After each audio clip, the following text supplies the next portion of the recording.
एक छोटे से गांव में एक बच्ची अनाबिया रहती थी, जिसकी उम्र सिर्फ 8 साल थी, लेकिन उसके दिल में अल्लाह का खौफ और मोहब्बत बहुत ज्यादा थी। इसके वालिदीन ने उसे कुरान व हदीस की तालीम बचपन से ही दी थी और वो अक्सर मस्जिद में जाकर औलमा की बातें सुनती थी। एक दिन गांव में अजीब व गरीब खबरें फैलने लगीं कि दुनिया में एक बड़ी आजमाइश आने वाली है और लोगों में खौफ व हिरास फैल गया। अनाबिया ने अपने घर में बैठे हुए कुरान की तलावत की और फिर अपनी दादी से पूछा, दादी, ये आजमाइश क्या है? लोग दज्जाल के बारे में बात कर रहे हैं। दादी ने अनाबिया को बताया कि दज्जाल एक बहुत बड़ी आजमाइश है जिसका जिक्र हुजूर ने किया है। दज्जाल के आने का वक्त करीब है और वो लोगों को भटकाने और उनके ईमान को कमजोर करने की कोशिश करेगा। अनाबिया ने गौर से दादी की बात सुनी और कहा, लेकिन दादी, क्या हमारे पास दज्जाल से बचने का कोई तरीका है? दादी ने मुस्कुराते हुए कहा, हाँ बेटी, अल्लाह ने हमें दज्जाल से बचने के लिए कुरान और हदीस में हिदायत दी है। हमें अपने ईमान को मजबूत रखना है और सूरह अल कहफ की इब्तिदाई और आखिरी आयात की तलावत करनी है, क्योंकि ये आयात दज्जाल के फितने से बचाती हैं। अनाबिया ने दिल में पख्ता इरादा किया कि वो इस आजमाइश के बारे में सबको बताएगी, ताकि लोग अल्लाह की हिदायत पर चलें और दज्जाल के फितने से महफूज रहें।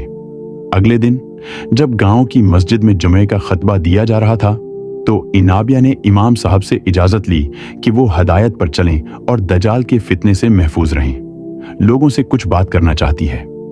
मस्जिद में जमा होने वाले लोग हैरान हुए कि एक छोटी सी बच्ची क्या कहना चाहती है। अनाबिया ने पुजूश लहजे में कहा, मेरे प्यारे गांव वालों, मैंने कुरान और हदीस में दज्जाल के फितने के बारे में सीखा है। दज्जाल आएगा और लोगों को गमराह करने की कोशिश करेगा, लेकिन हमें डरने की जरूरत नहीं, क्योंकि अल्लाह ने हमें उस हिदायत दी है कि हम इस फितने से बचने के लिए अल्लाह की राह पर चलने का फैसला करेंगे। आजमाइश से बचने का तरीका बताया है। अनाबिया ने लोगों को बताया कि हुजूर ने फरमाया है, दज्जाल का फितना बहुत बड़ा होगा, लेकिन जो लोग ईमान वाले हैं वो इसके शर से बच जाएंगे।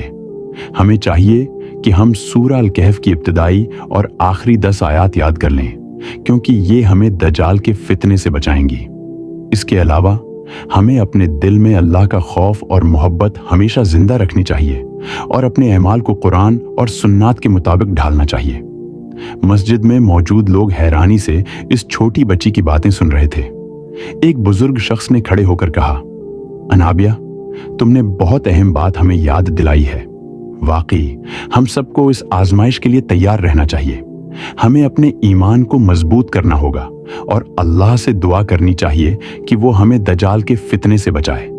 अनाबिया ने मजीद कहा, हमें नमाज पढ़नी चाहिए और रोजाना कुरान की तलावत करनी चाहिए। अगर हम अल्लाह के करीब होंगे तो कोई भी हमें गमराह नहीं कर सकता। हमें अल्लाह की तरफ रजू करना होगा और हुजूर की सुन्नात पर अमल करना होगा। गांव के लोगों ने अनाबिया की बातों से बहुत मुतासिर होकर कुरान की तालीमात और हुजूर की हदायत पर अमल करने का अहद किया।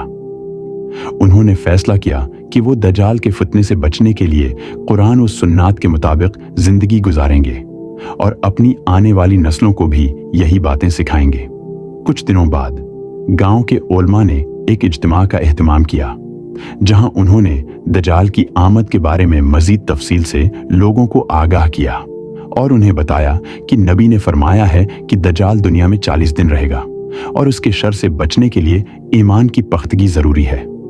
लोगों को बताया गया कि वो हमेशा अल्लाह से मदद तलब करें और हुजूर की दुआओं को अपना वरद बनाएं। अनाबिया, जो इस सब की वजह बनी थी, खुश थी कि इसकी बातों ने गांव के लोगों के दिलों में ईमान की रोशनी जगा दी है। उसने अपने वालिदीन से कहा, मुझे खुशी है कि हम सब ने दज्जाल के फितने से बचने का अहद किया है। अल्लाह हमें हमेशा अपनी हिफाजत में रखे। गांव के लोग अब पहले से ज्यादा नमाज पढ़ने लगे थे और कुरान की तलावत करते थे। हर जुम्मे के दिन वो सूरह अल कहफ की तलावत का एहतमाम करते और अपने दिलों को अल्लाह के करीब करने की कोशिश करते।